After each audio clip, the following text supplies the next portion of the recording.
Oi, tudo bem? Bem-vindo e bem-vinda à nossa primeira aula da Escola de Filosofia, Sociologia e Ética da Garagem. Nessa aula de hoje, a gente vai falar sobre um autor, sociólogo brasileiro, um dos mais influentes do século XX, um dos maiores sociólogos brasileiros, chamado Gilberto Freire. E aí, por que a gente escolheu essa figura para falar sobre como não ser um racista sem querer? O Gilberto Freire, quando escreveu a sua principal obra, Casa Grande e Senzala, e a gente vai falar mais sobre ela aqui, o Gilberto Freire ele foi bastante revolucionário na sua fala, nos seus escritos, nos seus ensinamentos, porque o Brasil vinha daquele histórico dos racistas científicos. Então, aquela galera que media o crânio, aquela galera que, enfim, fazia experimentos pseudocientíficos que, em tese ali, demonstrariam como existia certa inferioridade de uma raça em relação à outra. Muito ao estilo do que os nazistas fizeram também em relação aos judeus. Dentre esses racistas científicos, existe um famosíssimo, né, que o Gilberto Freire buscou combater, que é o Nina Rodrigues. Só que a gente vai perceber aqui nessa aula que nesse processo dele tentar se contrapor a esse racismo científico, ele foi para um outro lugar que muitos de nós às vezes nos encontramos nesse lugar, que é de afirmar coisas acima da evidência e buscando promover um bem, buscando promover a equidade, buscando exaltar a diversidade racial, a gente acaba fazendo afirmações que não possuem sentido prático, né? Sentido social e científico, como é o que a gente sempre propõe aqui. E o que acontece? Existe aquela máxima, né, que diz que de boas intenções o inferno está cheio. Não quero dizer que concordo ou que discordo, mas infelizmente na vida prática e na vida cotidiana, às vezes, na maioria das vezes, apenas boas intenções não contribuem para a luta, não contribuem para a causa. A gente de fato precisa estudar, precisa conhecer. Então, essa aula de hoje é uma ferramenta para que você tenha mais do que boas intenções, que você tenha repertório político, né, repertório teórico, social, para poder compreender, né, como o racismo se manifesta também quando uma pessoa, vamos colocar assim, tenta defender a causa, mas sem ser participante dela e sem compreender as reais questões que tocam a causa, tá? Então, o Gilberto Freire, ele nasceu no início do século XX e viveu até 87, então ele viveu bastante tempo.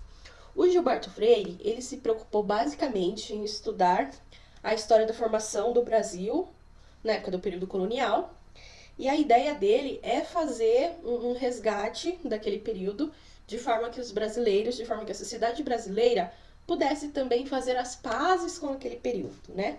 Então, assim, o Gilberto Freire, ele era um cara bastante nacionalista, né? Ele gostava daquele Brasil rural, raiz, sabe? Que a gente encontrava nesse período colonial. Como eu disse, a grande obra que o Gilberto Freire escreve, que fica famosa, que serve de origem, a gente vai falar mais sobre isso, né, para o conceito da conhecida democracia racial, onde pessoas de várias partes do mundo, inclusive dos Estados Unidos, vieram ao Brasil para estudar a questão racial do Brasil, porque essas ideias do Gilberto Freire de que no Brasil não existe racismo, que as relações raciais, étnico-raciais eram harmoniosas e tudo mais, se espalharam, né, pelo mundo, tiveram esse alcance muito paralelo ali ao apartheid na África do Sul, as leis de segregação racial nos Estados Unidos e a luta pelos direitos civis. Então, quando eles olham para a obra do Gilberto Freire, eles veem, como a gente já disse, né, uma coisa revolucionária. Uau, como assim, né? O Brasil teve também um passado colonial, também teve um passado escravocrata, exploratório, e não viveu essa experiência do racismo, né? Enfim, em experiência de apartheid e tudo mais. Então, comissões são enviadas de outros lugares para estudar o nosso caso. Alerta de spoiler, quando eles chegam aqui, eles percebem que de fato havia racismo no Brasil. Mas então, essa obra, né, famosa, Casa Grande e Senzala, o Gilberto Freire discutiu basicamente 4 coisas que a gente precisa ver aqui. A primeira delas, ele fala que houve, nessa época colonial, uma relação supostamente harmoniosa entre senhores e escravos. Então havia ali uma ideia de que a escravidão não teria sido aquela coisa violenta, cruel que se diz, mas que os senhores e os escravos viviam ali uma suposta relação de harmonia. Se você já ouviu isso em algum lugar, saiba que veio do Gilberto Freire. A segunda coisa que eu queria colocar aqui com vocês é que ele falou muito sobre a miscigenação étnica.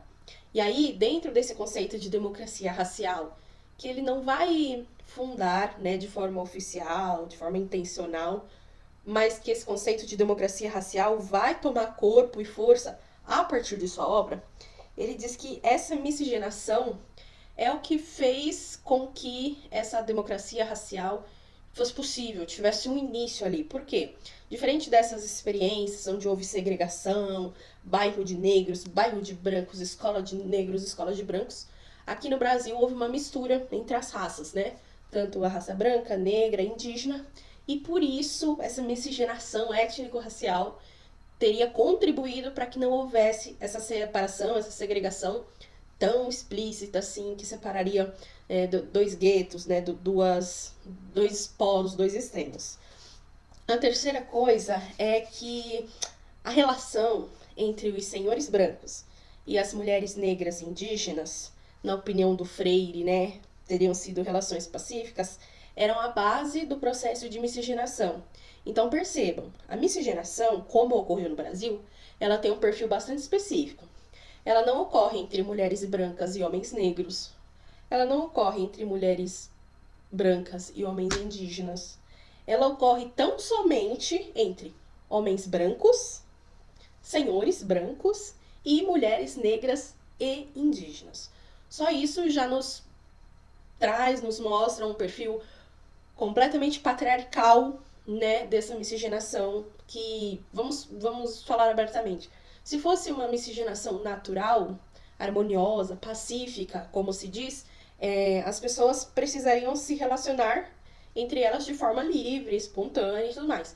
E a gente percebe que há um padrão muito específico: homens brancos, mulheres negras e mulheres indígenas. Então a gente já percebe que tem alguma coisa aí que não traz essa ideia de paz, de pacificação que o Gilberto Freire tenta colocar, né? Por fim, a quarta e última coisa que a gente gostaria de evidenciar aqui na obra Casa Grande e Senzala é que o Gilberto Freire, quando ele olhava para o Brasil, ele considerava que as relações eram bastante diferentes de como aconteciam as relações entre brancos e negros nos Estados Unidos. O Gilberto Freire ele teve grande parte da sua formação nos Estados Unidos, então ele conheceu o caso estadunidense, ele esteve, ele viu, ele presenciou, e aí comparando com o caso brasileiro, ele falou, opa, é diferente. E verdadeiramente é diferente, né? Mas o que chama atenção é o que ele entende como diferente, o que ele traz de produto ou de resultado dessa diferença. Quem nunca ouviu dizer, né, que a escravidão no Brasil não foi tão severa como a dos Estados Unidos e de outros lugares, né? Isso vem também dessa ideia aqui, dessa construção que o Gilberto Freire está fazendo. E aí, beleza. Essa obra ela fala da Casa Grande, que seria o símbolo da moradia dos senhores, e a senzala, que é o local onde ficavam as pessoas escravizadas. Existia um pensamento corrente naquela época, principalmente oriundo daqueles cientistas racistas que a gente falou, como a pessoa do Nina Rodrigues, né, representando, que a confluência desses dois lugares, né, sociais, a Casa Grande e a Senzala, teriam feito a miscigenação, e o produto disso seria o estragamento da raça branca, né? Então a miscigenação seria estragar a raça branca, que seria pura, desejável e tudo mais. O Freire, Gilberto Freire, ele vai vir na contramão disso e falar: não, a miscigenação não estragou a raça branca. A miscigenação foi a responsável, foi o que permitiu que a sociedade brasileira fosse mais evoluída que as outras sociedades. Então ele começa por aí. O que ele vai dizer? Que o mulato brasileiro, mulato aqui no sentido da pessoa miscigenada, ele seria não um brasileiro impuro, como acreditavam, né, esses racistas científicos, né? Mas eles seriam a vantagem do processo civilizatório brasileiro. É quase como se a miscigenação fosse uma carta na manga do processo social que se construiu no Brasil a partir da colonização, da escravidão e depois, né, da abolição da escravatura. Ele disse que essa mistura seria o ponto forte da sociedade brasileira. Sempre lembrando dessa ideia de comparar com outras experiências, como eu já falei, Estados Unidos, África do Sul e tal. Bom, como eu disse, isso ia na contramão do pensamento corrente na época, então foi bastante revolucionário, assim. E aí a gente olha para isso, a gente vê que o Freire, ele tinha, como a gente também já disse, boas intenções. Então ele vai colocar, não, se diziam que a pessoa miscigenada era impura, não, na verdade ela é o triunfo da sociedade brasileira. Ele vai colocar, assim, num outro polo, num outro extremo. Então, para ele, a mestiçagem era o que havia de melhor na formação social brasileira. Então, ele passou a exaltar a miscigenação. Qual que é o problema disso? Isso traz algumas contradições, né? Contradições sociais do que a gente entende da própria história e tudo mais. E a gente entende que, no final das contas, o Gilberto Freire acabou que militou errado. Por quê? Além de tudo isso, ele dizia, né, fora essa questão da miscigenação, que era parte central da teoria dele, ele dizia também que a colonização portuguesa e o clima tropical eram dois elementos que eram culturalmente tidos como coisas ruins. Quem também nunca ouviu na escola que se a gente tivesse sido colonizado pela Inglaterra, a gente estaria melhor, a gente seria um país desenvolvido, a gente seria como os Estados Unidos, como o Canadá, como a Austrália, né? Eu ouvi isso na escola, eu aprendi isso na escola, né? Ainda no ensino fundamental, que o problema do Brasil ser um país menos desenvolvido é porque teve aquela tal da exploração, colonização de exploração, enquanto os Estados Unidos, na colônia, enquanto colônia da Inglaterra, teve um outro processo de colonização de povoamento. Isso é uma tese que já caiu em desuso, não é mais aceita na academia, não é mais aceita entre os especialistas. Primeiro porque existem uma série de experiências de colonização também empreendidas pela Inglaterra, que não trouxeram esse desenvolvimento todo para a colônia e tal. Outra coisa é que todo o processo colonial e imperial é um processo extremamente violento, sabe? Não dá para dizer, esse processo foi bom, esse processo não foi. Se a gente pega o exemplo dos Estados Unidos, por exemplo, vê o que foi feito com a população indígena dos Estados Unidos, a gente vê que é um genocídio cruel, vergonhoso, horroroso, horrendo. Mas é isso, o pensamento colonial faz a gente olhar e falar, não, mas olha que legal, eles têm isso, isso, isso. Mas vamos voltar aqui. Ele ia na contramão desse pensamento, né, que dizia que a colonização portuguesa e o clima tropical, esses dois elementos eram apontados como responsáveis por fazer o povo ser indolente e preguiçoso, o povo brasileiro. Essa ideia, brasileiro é festeiro, brasileiro só pensa em festa, brasileiro tem muito feriado, brasileiro não gosta de trabalhar.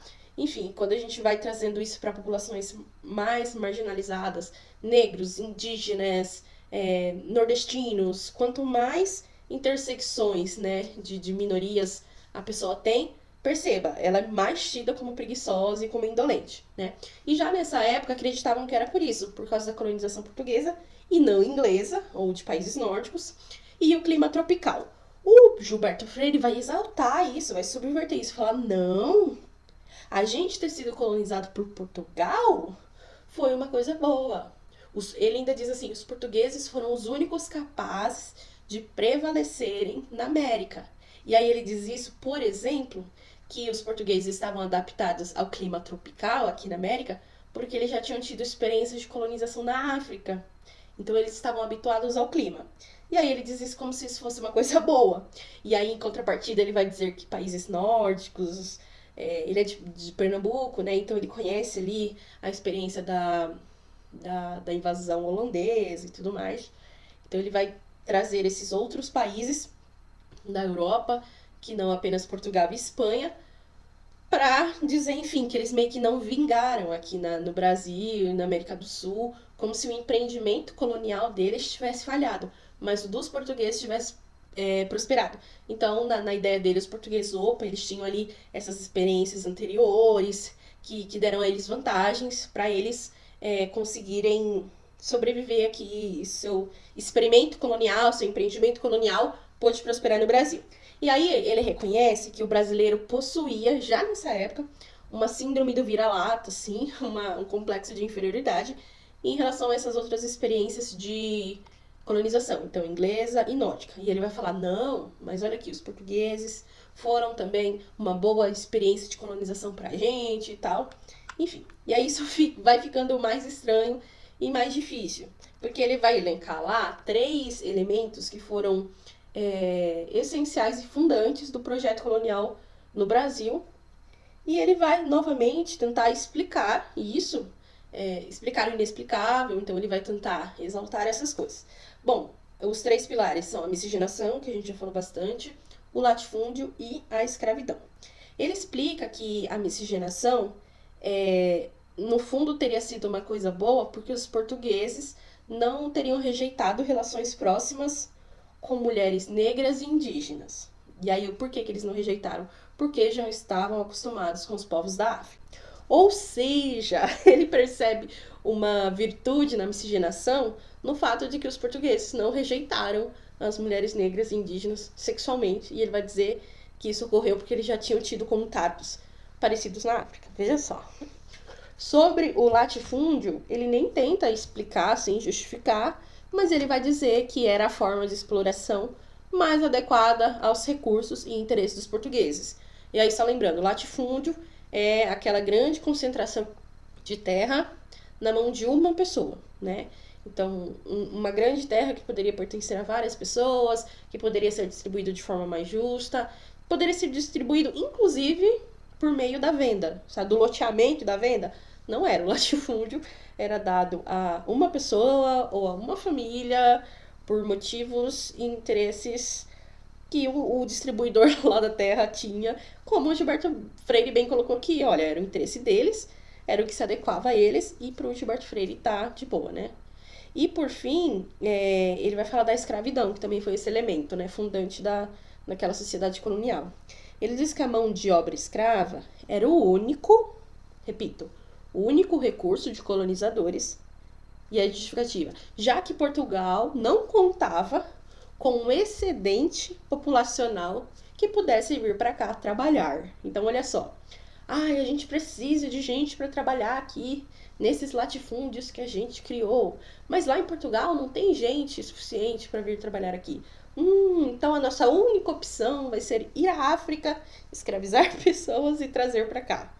Entende como o Gilberto Freire, na intenção, né, de fazer uma defesa, na intenção de fugir ali daquele racismo tradicional, científico, ele acaba fazendo uma série de outras afirmações, tão racistas quanto, porque elas, assim como aquele racismo científico, né, que não tinha nada de científico, acho que isso já ficou claro para todo mundo, ele também faz uma sociologia aqui que não possui nenhum tipo de metodologia científica que, que comprove essas ideias, essas informações, que expliquem essas justificativas.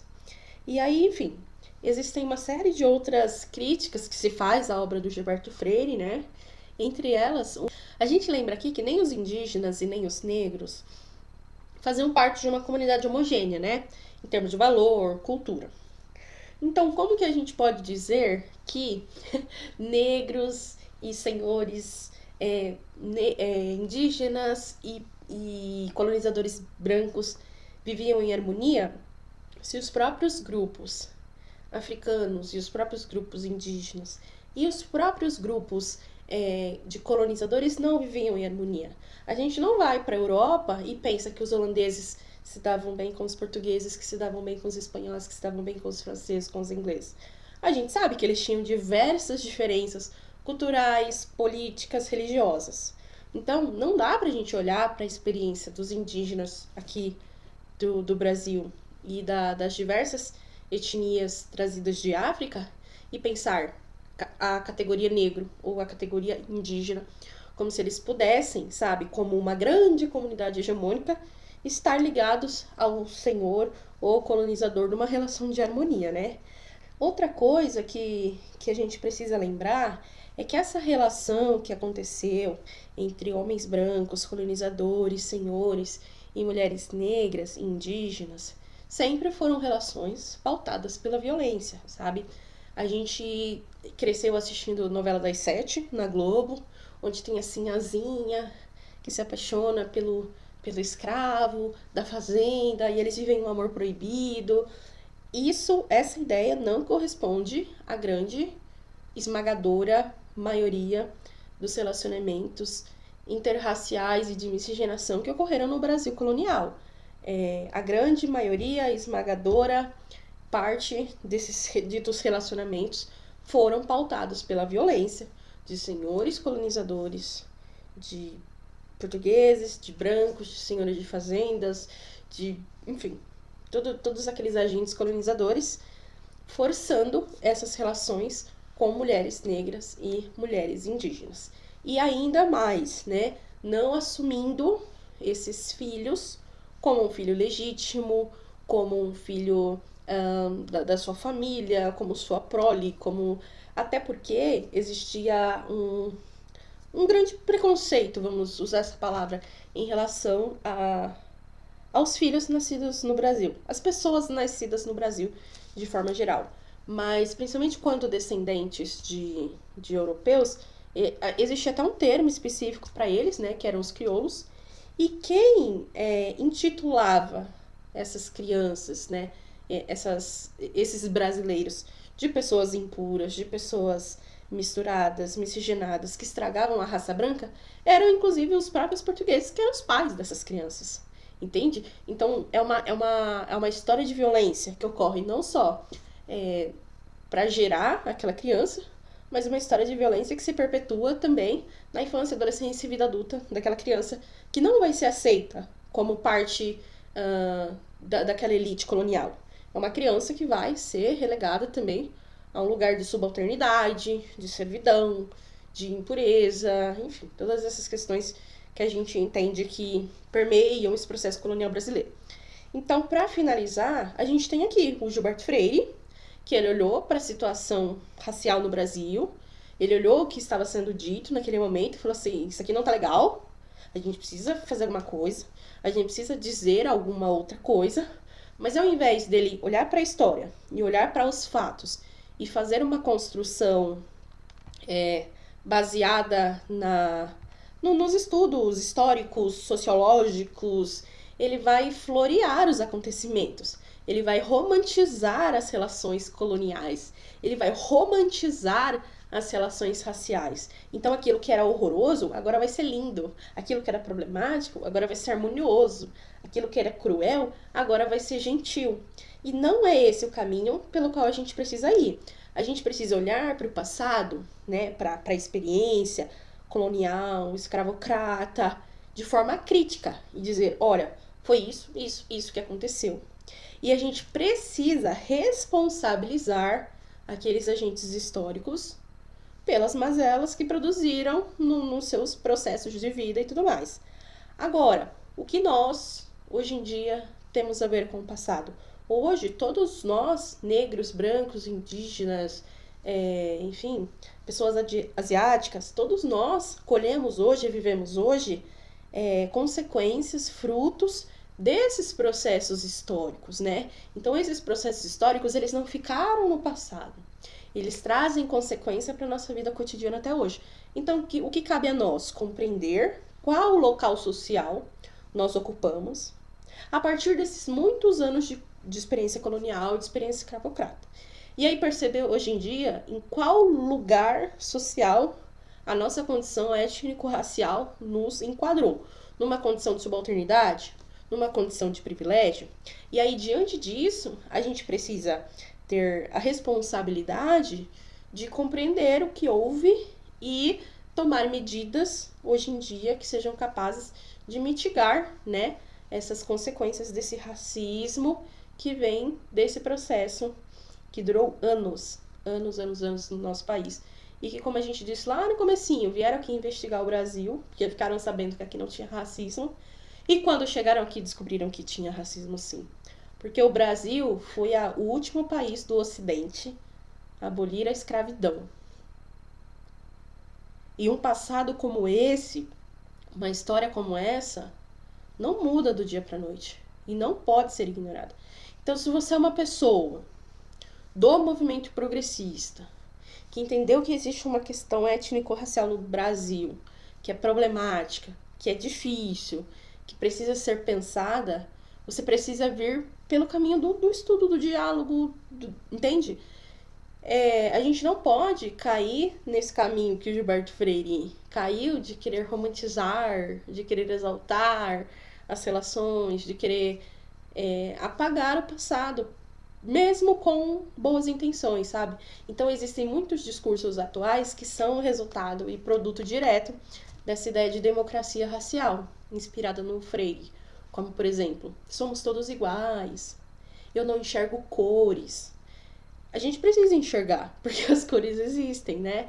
Não de forma essencial, né? Não como uma coisa própria do ser, mas como uma coisa social e historicamente construída. Então, não dá pra gente fechar os olhos para isso. Não dá pra gente acreditar que todas as relações são igualitárias. Não dá pra gente pensar que a gente pode usar de racismo recreativo, usar de piadas no nosso cotidiano. Não dá pra gente pensar que porque a gente está desconstruindo o racismo, dá pra gente utilizar de pautas raciais para interesse próprio, né?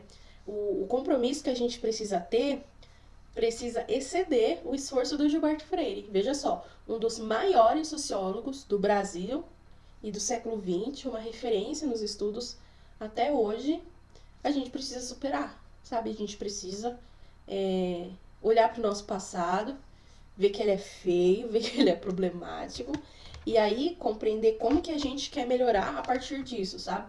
Não tentar mascarar, não tentar maquiar, não tentar fazer as pazes com ele, mas compreendê-lo para poder superá-lo. Obrigada, ficamos por aqui e até a próxima aula. Tchau, tchau.